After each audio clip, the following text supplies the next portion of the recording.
Welcome back to Fully Loaded. This is your host, JC Cornell, alongside Samer Ali, as always.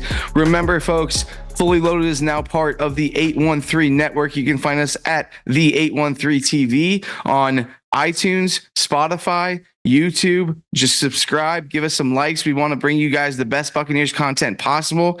Samer, we just whooped the Commanders in game one. How are you feeling? Feel great. I mean, I feel great, but I also don't feel great at the same time because there's a lot of stuff going on after the game. But in terms of the way they performed, yeah, 1-0 always feels way better than 0-1, especially when it's a team you have to beat, that you should beat, and you end up beating. Well, Samer, Baker Mayfield made a statement like we called for last week. We wanted a statement game from Baker. He comes out 24 for 30, 289, 4 touchdowns, basically ranked the number one quarterback in week one in the NFL. That was the statement we wanted. It's great to see it from Baker, who we know has it in him. And I said, maybe this season we'll see that Oklahoma Baker, that swag he brings, the confidence he brings to the game. And we sure saw it. Yeah, you saw him after that touchdown pass, running down the sidelines. This is my city.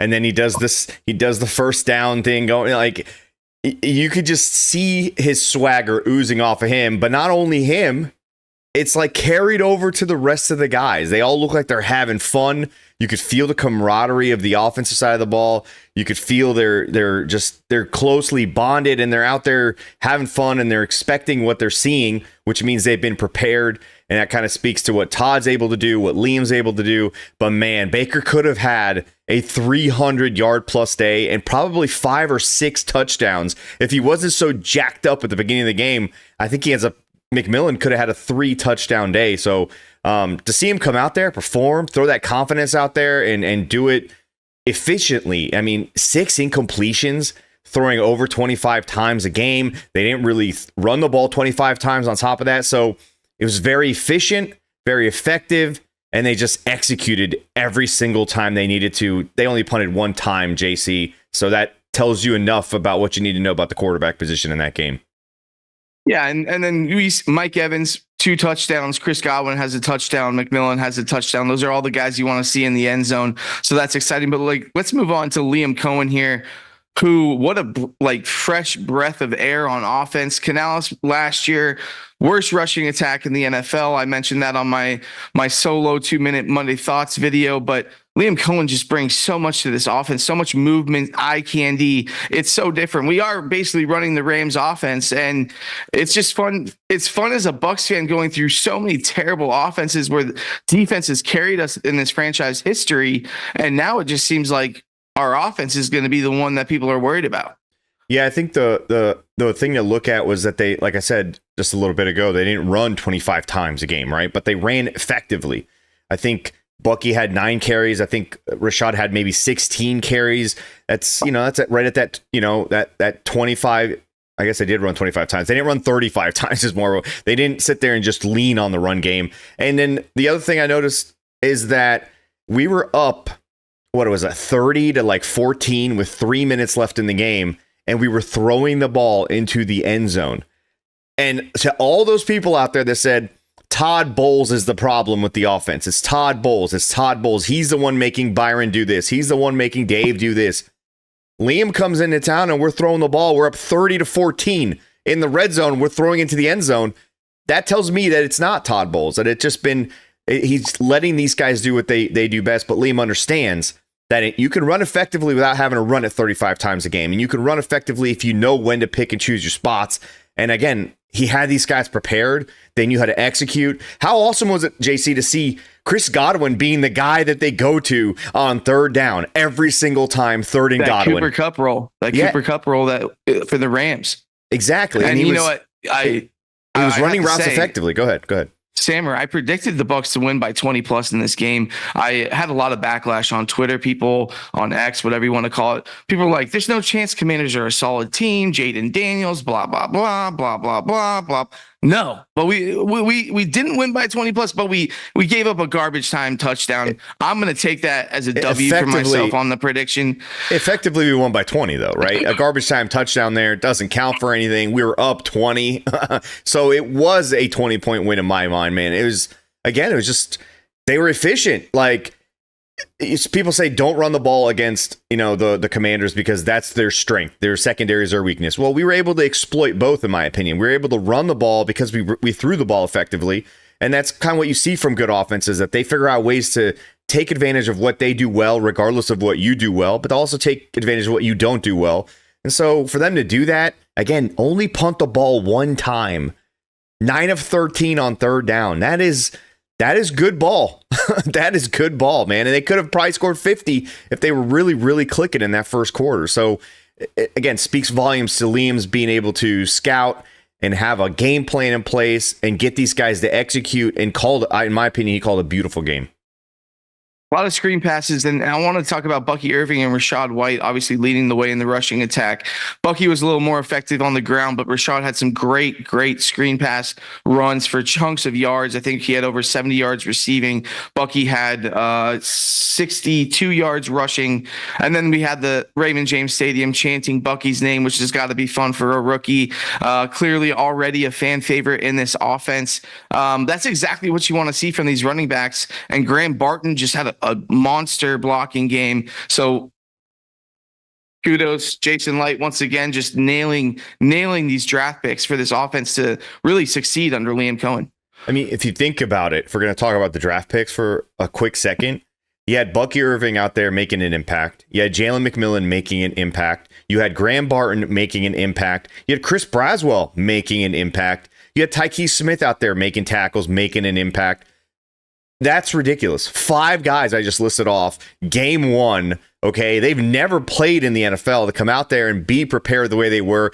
Yeah, sure. Graham Barton, he had some ups and downs. He's probably got to do a little bit better and grow a little bit more on the interior in terms of the pass blocking, but so do the guys next to him, and it's more or less, that chemistry that has to develop. But in terms of the run game, he was awesome. He was on a guy, Hall of Famer and Bobby Wagner, taking him completely out of the play. I mean, that is ridiculous. But now going back to your point about Bucky, I think they mixed them up really, really well.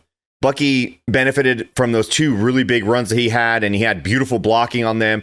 And Rachaad had a couple where he was tackled in the backfield as well. So there's a little bit of luck of the draw there, but they mixed them in really well. You weren't able to tell what the play was going to be. It wasn't predictable. And I don't know if you noticed, JC, because we were at the game. It's hard to notice sometimes when you're, in the stands. But they had Bucky and Rachaad in the game a lot together as a group, and they weren't even touching the ball sometimes. So they're setting something up at some point. And you had Bucky and Rachaad both playing wide receiver at different times, switching in and out of the backfield. It was creative, and then just the use of it. And Bucky shows that lightning, dude. There's some lightning in there when they put him on the field and they give him the ball. It was fun to see. Bucky just has that burst right when he gets handed the ball. He's explosive. Yeah, he just explodes. Where Rachaad White has more of that Le'Veon Bell style, where he's patient and looks for the hole. Bucky just bounces. But they're both effective in their own right. But Rachaad had a couple. Very effective. Rachaad had a couple where he hits the hole too. But yeah, I get what you're saying. He's just like a powder keg that explodes once the ball hits his belly. It's ridiculous, man. It's a great combo. It'd be fun to watch all season, them going back and forth with the carries. There is some unfortunate stuff that happened in the game. Lots of injuries. Zion McCollum gets a concussion. Bryce Hall, gruesome leg injury, probably out for the year. So right now we either are going to go, what's his name? Funderbunk? Funderbunk definitely coming up. And then, and maybe they'll go back to Keenan Isaac as well. Right. So Isaac was cut by the Panthers. Dave Canales thought he was sneaky, grabbing him from us. It doesn't matter for whatever the Panthers do. They're awful. Oh, yeah. God. But yeah, we're going to have to figure out this outside corner position, especially against the Lions, who have multiple guys that are very dangerous. Amon St. Brown could be a problem. But we're not going to get to the Lions. Sorry, guys. Lions right now. We just got to talk about the secondary position. See, I am told Bucs media is saying we are not going to go after Patrick Peterson. But Sammer, for a guy that is 34 years old, that probably still has a little left in the tank. I know we had the Richard Sherman experiment that failed horribly, but Peterson can still play and he knows the scheme. I don't think it would hurt to at least give him a phone call. So look, I would tend to agree with you, but I have to disagree only in the sense that outside of the Richard Sherman scenario, which was because of Tom Brady, by the way, because he's friends with Tom, The Bucs have just leaned on going younger. Todd has no fear of playing these younger guys. He almost prefers to play the younger guys because I think it allows him to not have to change his defense as much to account for lack of athleticism from an older vet, But again, when Richard Sherman came in here, and Rock said this on the Loose Cannons last night, he, knowing as much as he knows about NFL defenses and being as smart as he is, when he was here with Todd Bowles, he said he was swimming and he had no idea what was happening for a good week and a half, 2 weeks. So Patrick Peterson, even though he was in the system, I think the age factor plays into it. And I think just maybe being able to get an athletic guy out there and just go that route, that's what they've gone with. Now, if there's not a lot of stuff to pick from on the outside looking in, and you got Keenan Isaac that you could possibly bring back, he was cut for a reason, didn't make the team for a reason, so you have to think about that too. Funderburk is definitely going to get called up. Who knows if Zion is back? If Zion's not back, I wouldn't be surprised if they reached out to Patrick Peterson. I just wouldn't bet that would be the move, again, because they just seem to go to the younger guys instead, because I think they lean on the athletic side as opposed to the... I think they'd have to go more soft zone, and I don't know how that's going to play out unless they have Kalijah Cansey back, who improves the defensive line's rush almost immediately. So I disagree, but I also agree a little bit, if that makes sense. Well, I mean, I don't think Zion McCollum's going to be out that long with a concussion. So all I'm saying is that the depth and the presence, the veteran presence he would bring would be helpful. But listen, Jason Light knows what he's going to do. They've been in the playoffs for 4 straight years. I'm not nervous about anything. We're good. I just want to be able to go. I want to be able to give the Lions a hell of a ball game. You know what I mean? Here's the thing, JC. So if say Zion doesn't come back in the game itself, they played Izzy at that outside corner spot, who he hasn't done it since high school. Is that ideal? No. But if Zion's not back and Antoine Winfield doesn't have the injury that we heard about yesterday out of nowhere, then I think Izzy might be that guy, right? And then they just continue with Jordan Whitehead and Antoine back there. They play a little bit softer. They're not, as involved in at the line of scrimmage, blitzing, things of that nature. But the Antoine Winfield news comes out. He's going to be out for a couple weeks, maybe 3 weeks. We don't really know exactly. We're probably going to get an update on Wednesday, but he's out, and now Izzy has to go back there and play that spot. Izzy's got to play safety. So now you have nobody playing corner there. You have Tyke Smith. I don't think you're going to move him from nickel. He's a rookie. You don't want him to be drinking from a fire hose, but you can't just bring up one guy. You don't have any practice squad corners at this point. You have safeties. Where's Merriweather? I don't know what happened to him after he got hurt in preseason. Is he the guy that could slide back there? And then maybe Izzy's like a backup corner at the same time? They've got to figure something out. And so you inevitably have to bring somebody in from outside the building, right?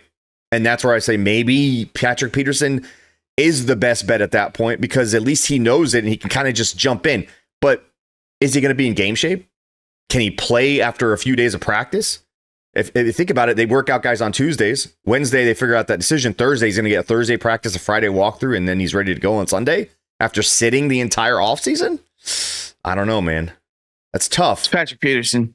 I know, I get it. I'm a huge Peterson fan. Don't get me wrong, like massive. But that is a tough ask, dude, for any athlete, honestly. It's not, let alone. Yeah, we're also an talking about vet. one of the most athletic, dominant cornerbacks in NFL history in Patrick Peterson. But I get it. But we could ask him, JC, and he's gonna say, you know, got to get ready if you stay ready, right? And that's what he's gonna say inevitably. So I don't know, man. They've got to figure it out.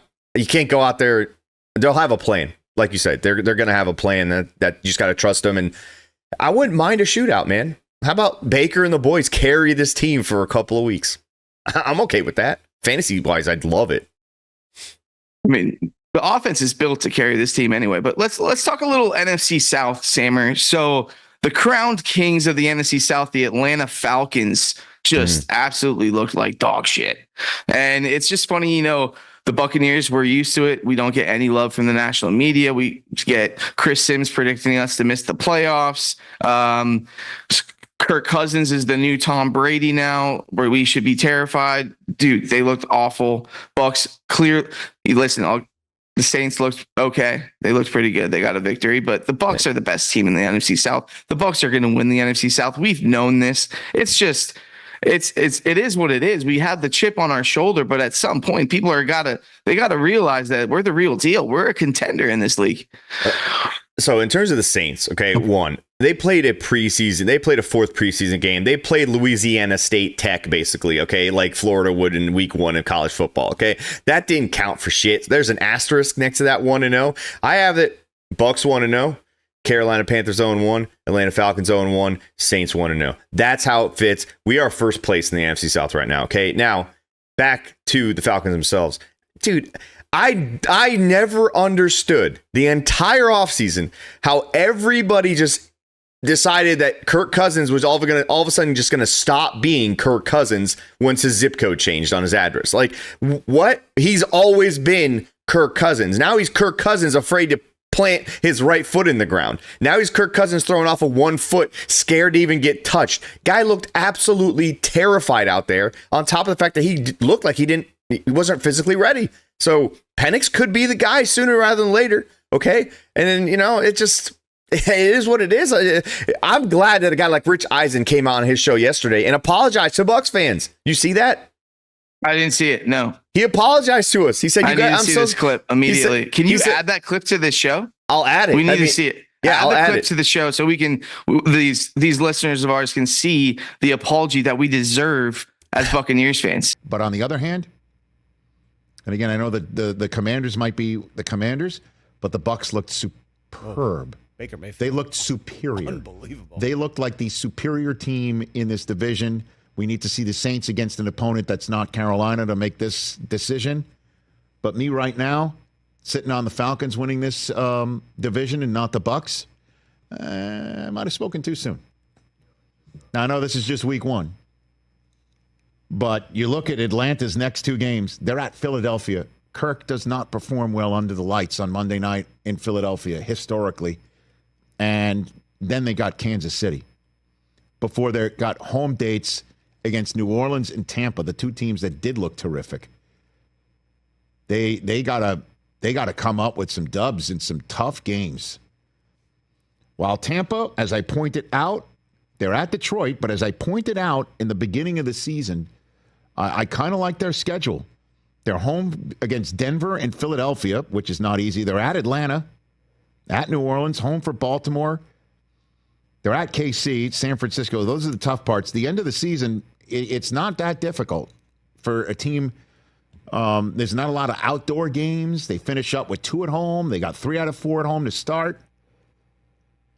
Might have spoken too soon. Baker, my boy.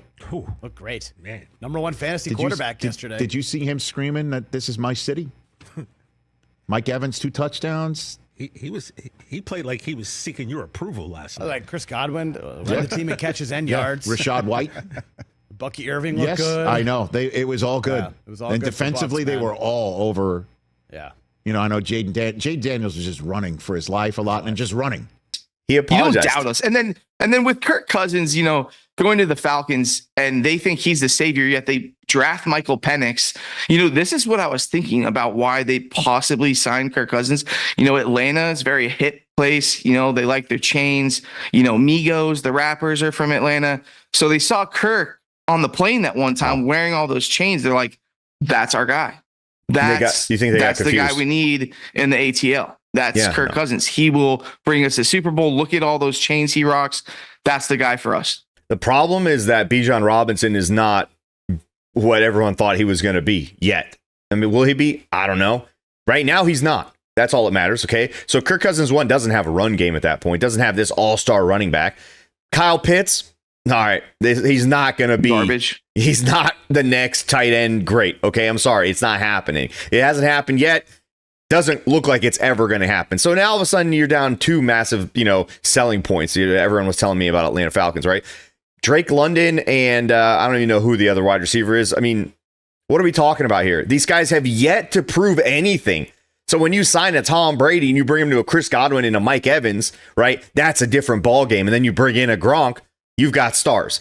They're bringing in Kirk Cousins, and they're adding him to what they think are going to be stars. Like, they made a Super Bowl window move, JC, without a Super Bowl window team.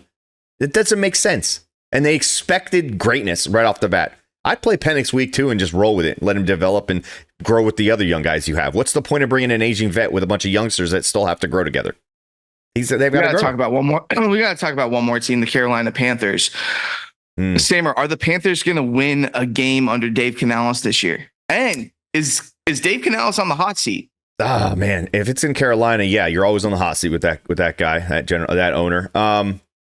Listen, if they're 0-5, I would not be shocked. He's like, I'm already paying 2 other guys anyway. Who cares at this point?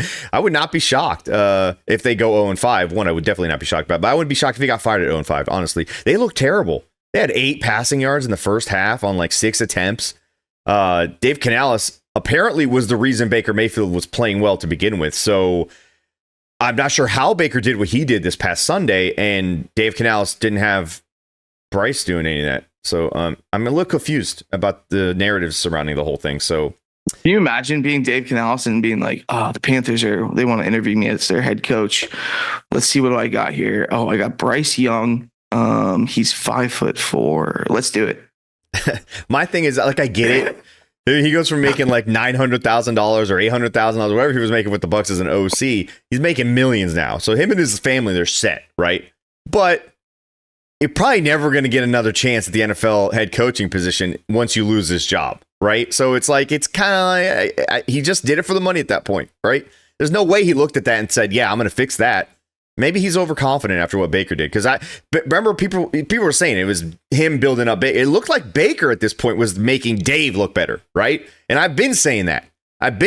Even when Baker had bad games, he was making Dave look better. So I'm glad to see it happen. Honestly, yeah. I'm glad. I mean, insert Liam Cohen to the offensive coordinator of the Bucs now. Baker, like we said, 24, 30, 289, 4 touchdowns, so efficient. Is Liam Cohen going to put Baker consistently in the MVP conversation?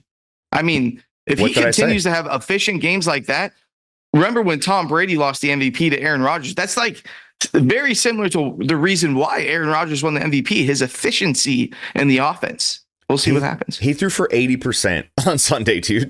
That's insane. That's just like a stupid, that's an NCAA number after I'm done playing against Nebraska or whatever with my, ridiculously talented Sam Houston State squad. Okay. But like, think about how efficient they were on third down. I know we already talked about this, but like, it was third down. It was always Chris Godwin running a perfect route exactly where he had to be beyond the sticks, or it was Trey Palmer in the right spot at the right time. But more often than not, I don't know if you noticed it, it was the first read was open. The first read was open, and that's not on accident for those people who want to just say, oh, it's the it's schemed to be open. The first route is designed to get open. And if it doesn't, then you go to the second, the third read, whatever.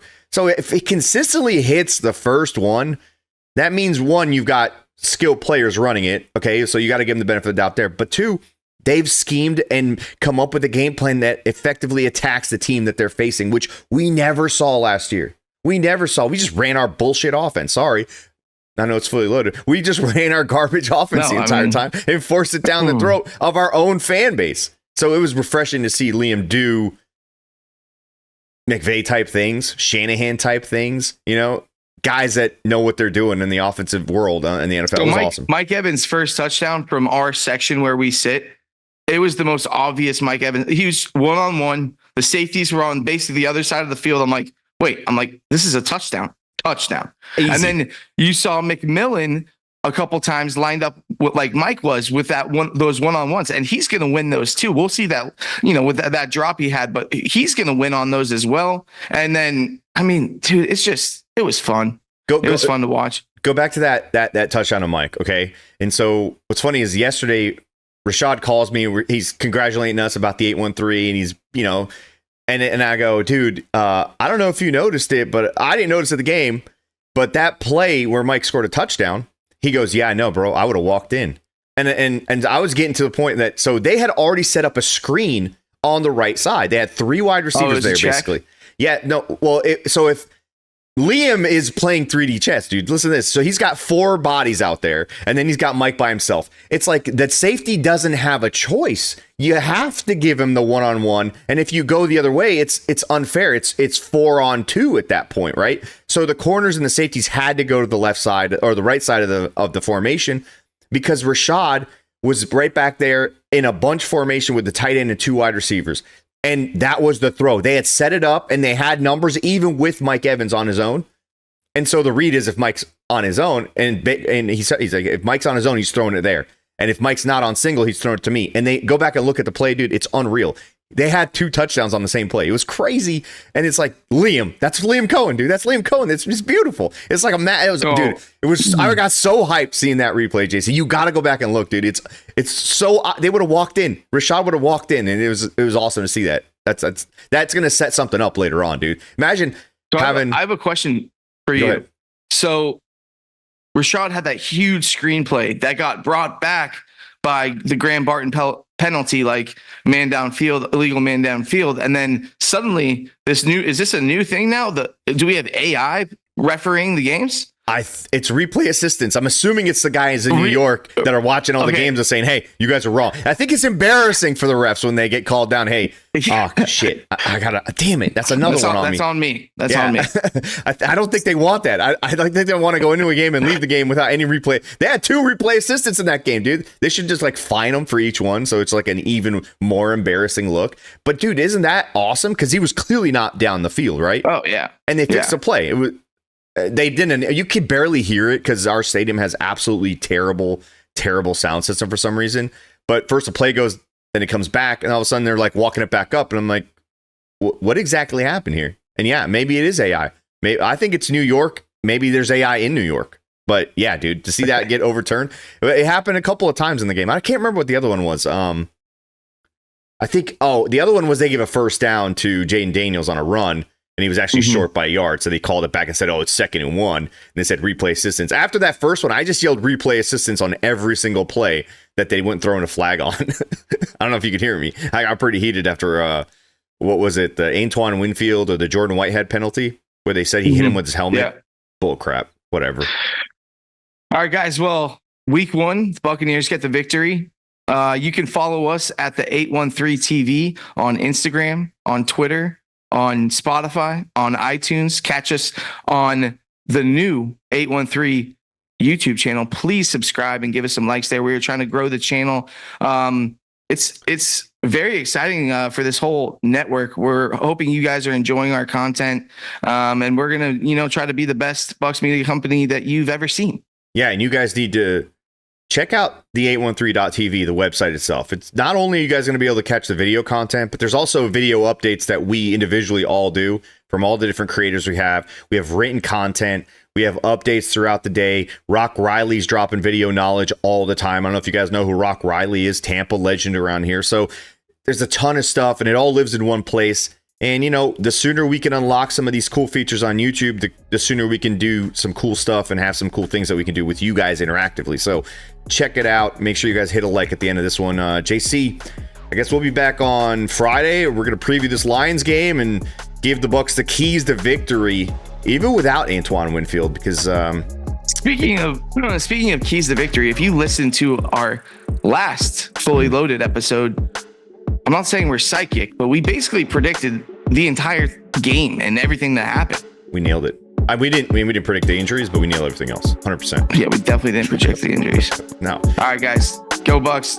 Go Bucs.